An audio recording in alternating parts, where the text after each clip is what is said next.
Shalom, Assalamualaikum warahmatullahi wabarakatuh. Om Swastiastu, Namo Buddhaya, dan salam kebajikan untuk kita semua. Di kesempatan hari ini, kami dari kelompok 17 tim London akan mempresentasikan hasil diskusi kami mengenai 2 kompetensi yang kami ambil dari 10 kompetensi yang tertuang dalam buku SPP. Namun sebelum kita masuk ke pemaparan materi, izinkan saya memperkenalkan anggota kelompok. Ada Odilia dengan NIM 2021 032, saya sendiri Cynthia dengan NIM 46 2021 030, Cika dengan NIM 46 2021 054, Riko dengan NIM 47 2021 034, Febrosius dengan NIM 47 2021 406, Arya dengan NIM 48 2021 016, Matan dengan NIM 46 2021 437, Farida dengan NIM 46 2021 059, Yanuel dengan NIM 46 2021 459, Jantri dengan NIM 46 2021 015, Insela dengan NIM 47 2021 421, dan Amat dengan NIM 46 2021 013. Selanjutnya untuk materi pertama akan dibawakan oleh teman saya. Saya persilakan. Pertama, kita masuk pada critical thinking. Apa itu critical thinking? Critical thinking merupakan kata lain daripada berpikir kritis, di mana suatu kemampuan yang melekat pada masyarakat terdidik untuk bernalar secara kritis dengan duduk di atas prinsip-prinsip atau bersikap kritis prinsipil. Kemudian cara berpikir kritis. Orang yang memiliki berpikir kritis itu dengan cara dengan cara tidak menelan informasi mentah-mentah. Menelan informasi mentah-mentah karena menyebarkan informasi melalui media sosial begitu mudah. Banyak orang yang menyebarkan informasi tanpa memastikan dulu kebenarannya. Kemudian yang kedua, ajukan pertanyaan yang mendasar. Orang yang berpikir kritis itu perlu mengajukan pertanyaan yang mendasar, karena menanyakan sesuatu yang semua orang tahu itu bisa memalukan diri sendiri. Kemudian yang ketiga,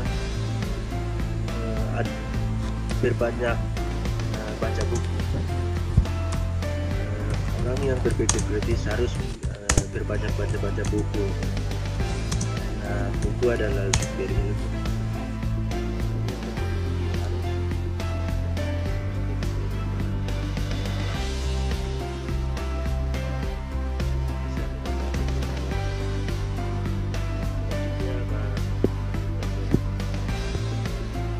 Pemikir kritis ketika menghadapi masalah.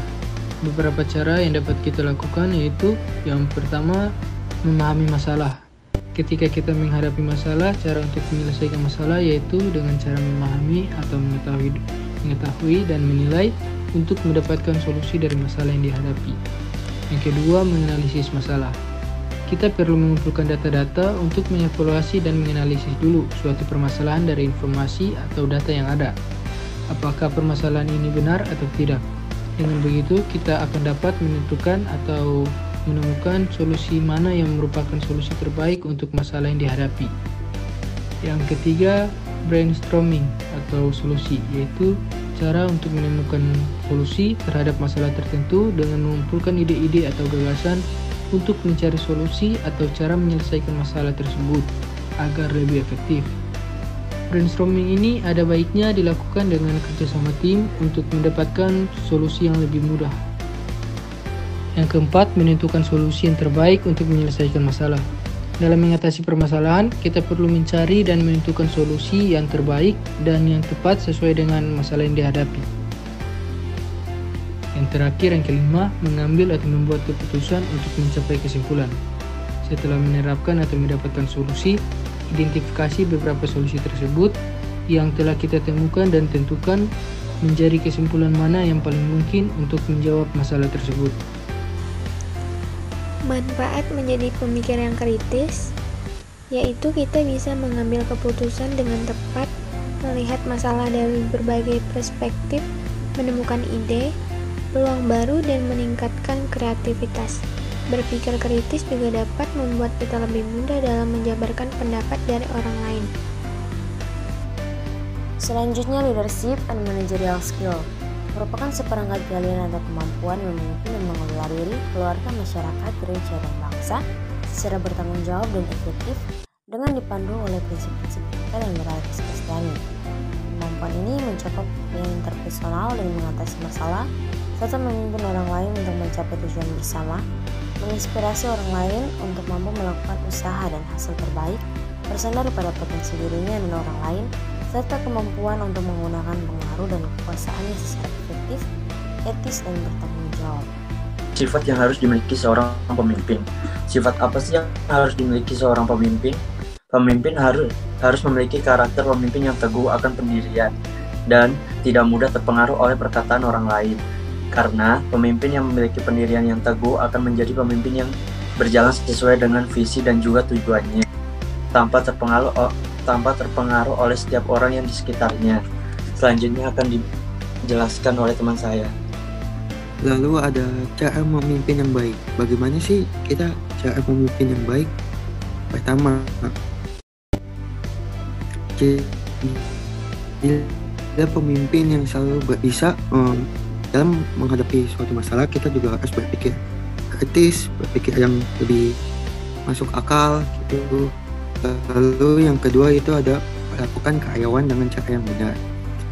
Terkadang masih ada ditemukan kita tidak peduli pada karyawan kita tidak memperlakukan dia dengan baik. Lalu ketiga, jangan menuntut untuk dihargai atau dihormati. Keempat, jadilah contoh yang baik bagi semua orang. Lalu yang kelima itu ada berkarakter dan memiliki integritas yang kuat. Bagi seorang pemimpin, kita juga harus memiliki karakter dan integritas yang kuat. Kalau kita tidak memiliki karakter dan integritas yang kuat, mana bisa kita memimpin orang lain. Selanjutnya akan dilanjutkan oleh teman saya. Pemimpin ketika menghadapi masalah. Bagaimana sih cara seorang pemimpin menyelesaikan masalah yang ia hadapi? Hal pertama yang perlu pemimpin lakukan ketika menghadapi suatu masalah adalah dengan bersikap tenang dan pahami masalah yang sedang terjadi. Masalah tidak selalu dapat diselesaikan dengan hati yang panas dan pikiran yang tidak tenang atau kita panik.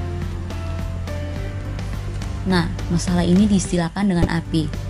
Nah, jika kita hadapinya dengan api, terus bertemu dengan api, maka masalah itu akan semakin membesar. Tetapi jika kita bersikap dingin, kepala kita dingin, kita tidak terbawa dengan emosi, kita dapat bisa dan kita bersikap tenang, membuat kita dapat berpikir jernih dan mendalam, berpikir secara positif dan dapat mengambil keputusan yang tepat dan bijak. Ketika kita sudah tenang, kita perlu memahami masalah yang sedang terjadi, yaitu menganalisis masalah tersebut dengan mencari tahu penyebab dari permasalahan itu. Bagaimanakah kita lebih mudah memecahkan masalah tersebut. Yang kedua adalah meminta pendapat rekan kerja atau tim kita. Nah, ketika kita sudah membuat keputusan namun masih ragu dengan keputusan tersebut, sebaiknya kita meminta saran dari tim atau rekan kita. Sehingga dari banyaknya gagasan, banyaknya pendapat, peluang kita untuk mendapatkan solusi yang tepat semakin besar juga. Sangat penting mengajak semua anggota atau individu untuk menentukan solusi alternatif yang tepat. Yang ketiga adalah mengevaluasi. Artinya, setelah kita mendapatkan beragam gagasan atau pendapat dari rekan-rekan kita perlu untuk mengevaluasi pilihan solusi alternatif yang akan diambil. Nah, pilihan dan solusi ini harus diambil dengan secara hati-hati. Jangan sampai kita mempertimbangkannya dengan bias atau prasangka kita. Nah, yang terakhir adalah melakukan tindakan. Setelah mengevaluasi keputusan yang kita sudah sepakati bersama, kita perlu mengambil tindakan dengan menerapkan solusi yang sudah disepakati bersama. Uji coba solusi tersebut. Apakah alternatif itu berhasil atau tidak?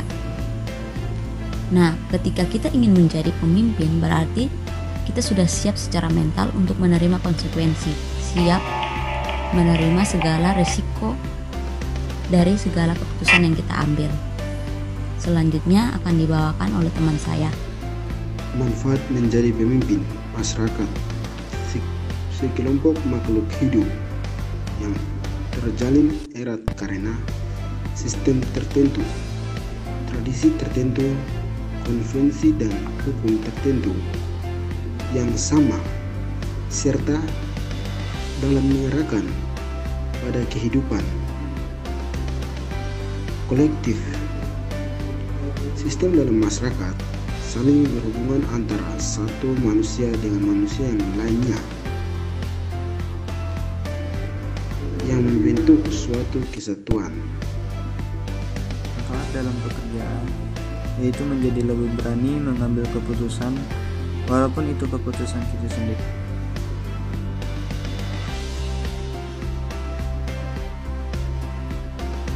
Manfaat dalam pekerjaan yaitu menjadi lebih berani mengambil keputusan walaupun itu keputusan kita sendiri. Kenal dan kepedulian semua anggota kelompok atau tim.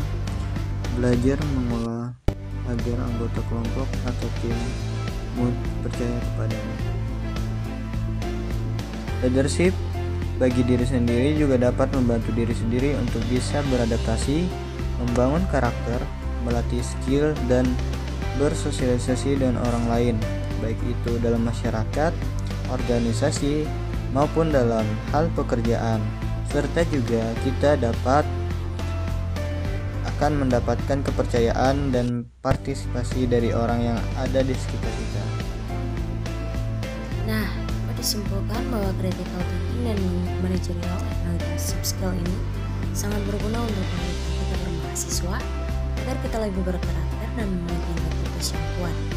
Harapan kami setelah pemaparan materi ini, mahasiswa lebih memahami dengan baik dan bisa mengaplikasikan critical thinking, managerial and leadership skill ini dalam kehidupan sehari-hari. Sekian dan